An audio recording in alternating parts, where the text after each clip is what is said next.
Je vous salue d'abord, c'est Monsieur Ernest Samba, le docteur.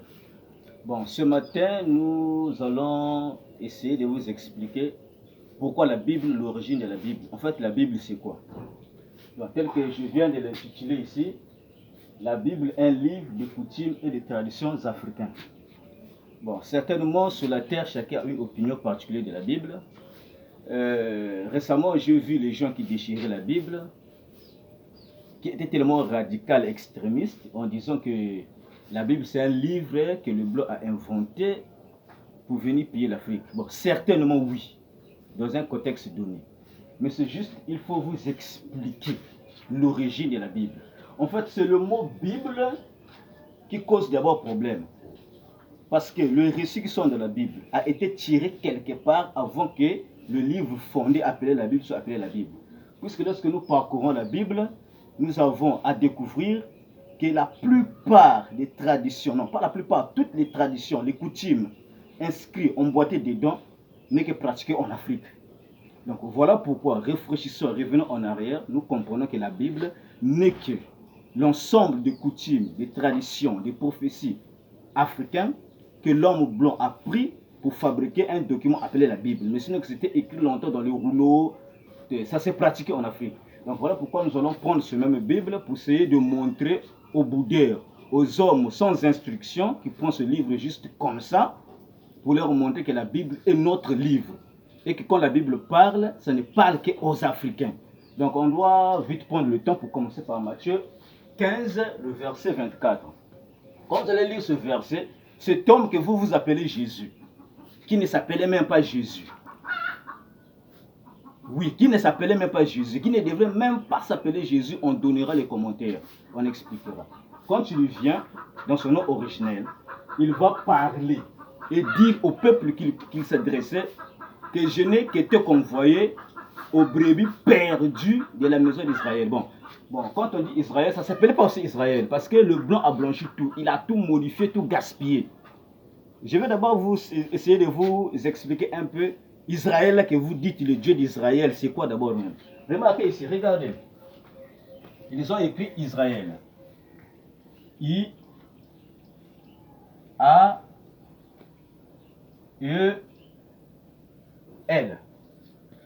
Ouais, c'est diabolique, hein, ce mot-là. Le peuple-là ne s'appelait pas Israël. Vous allez bien comprendre le diable que le diable mis dans la Bible. Et les pasteurs tous les jours fait invoquer Satan aux gens sans comprendre. Donc Israël, vous allez voir, il y a une mythologie romaine qui est ici. Le IS là, les gréco-romains, c'est Isis.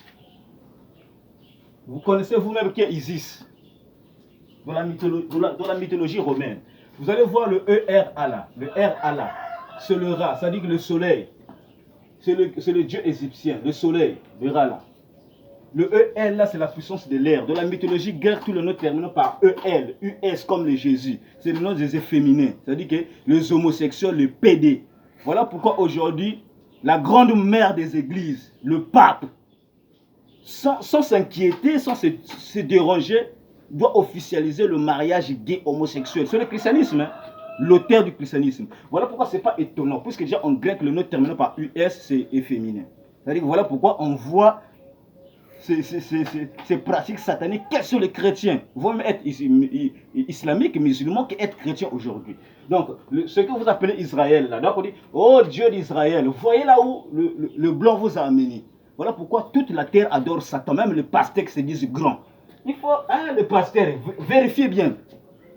Là où le monde nous amène. Donc, je n'ai qu'être envoyé aux brebis perdu de la maison d'Israël, ça nous parle un langage courant. Nous expliquerons comment est-ce que ce peuple-là s'appelait auparavant, avant que ce nom-là soit emboîté dans la Bible. Donc il dit que je n'ai qu'été convoyé aux brebis perdues. Pas pour tout le monde. Perdues de la maison d'Israël. Bon, la Bible disait un livre de coutumes et de traditions africaines. Donc nous allons expliquer, donner les détails pour montrer que la Bible est notre livre. Ils ont juste appelé un document la Bible, mais le contenu historique, traditionnel, culturel était déjà là quand le blanc vient pour fonder un livre, comme la Bible. Donc, il dit, je n'ai qu'été convoyé aux brebis perdues de la maison d'Israël. Où sont ce peuple-là? Et comment les détecter, comment les reconnaître sur la terre, puisque ce peuple-là vit sur la terre. Ils sont vivants. Il dit, dans la maison des brebis perdues, la maison d'Israël. Donc, pour essayer de compléter, nous allons prendre Luc 21-24. Quand cet homme Jésus-là vient, il dit quelque chose dans Luc 21-24, où les pasteurs n'ont jamais prêché. Ils ont toujours déclaré les Écritures. Moi, je n'aime pas déclarer, j'aime montrer les traces des Écritures sur la terre. Donc, ce Jésus-là, il dit que vous serez foulés aux pieds.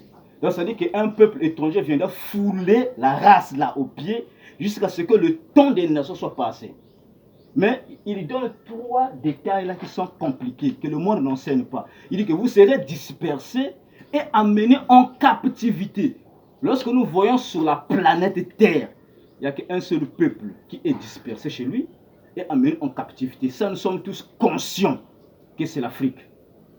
Et ces événements doivent se produire lors de la traite négrière. Là, ça s'est amplifié. Mais bien avant la traite négrière, l'homme noir était toujours amené en captivité, esclavagisé par les musulmans. Puisque les musulmans ont précédé l'esclavagisme en Afrique avant que même l'Occident arrive. Parce que l'Occident arrive dans les années 1400. Mais il y avait déjà le monde islamique qui naviguait déjà dans le fleuve Congo avant. Faites des recherches et cultivez-vous davantage. Donc, il dit que vous serez dispersés et amenés en captivité sur toute la terre. Donc, le peuple dispersé, amené en captivité sur toute la terre, ce n'est que la race noire. Donc, ils sont là, le Peul, le Wolof, le Bantou, toutes ces ethnies africaines, pris en captivité, et puis dispersés, pris en captivité, et dispersés sur toute la terre. Vous le verrez comme esclaves sur toute la terre. Ils ont été dispersés. Donc, encore un signe qui parle que de l'Afrique et de l'homme noir. Alors, dans le livre de Jean 8, le verset 31, parce qu'on doit réfléchir aujourd'hui, on ne doit pas nous amener au ciel spirituel, parce que la terre promise n'est pas spirituelle au ciel. J'ai enseigné sur ça, se trouve en Afrique centrale, sur terre. Vous avez remarqué ici, il dit, vous connaîtrez la vérité, et la vérité vous rendra libre. Donc, on doit chercher sur la terre encore là, un point, hypothèse. Un peuple sur la terre qui devrait être libre. Or, le seul peuple sur la terre qui n'a jamais été libre, spirituellement, culturellement, physiquement. Donc, tout ce que ce peuple fait est imposé par les étrangers. C'est-à-dire qu'un blanc qui vient imposer le système éducatif, ça veut dire que lorsque nous abandonnons nos propres coutumes ou nos traditions pour s'adapter à un système étranger importé, nous ne sommes pas libres. Nous ne sommes pas libres lorsque nous ne faisons pas ce qui est en nous, ce qui est dans le sang de l'ADN. Donc, vous connaîtrez la vérité et la vérité vous rendra libre. C'est le peuple sur la terre qui a abonné sa culture. Les Chinois sont culturels de la même manière.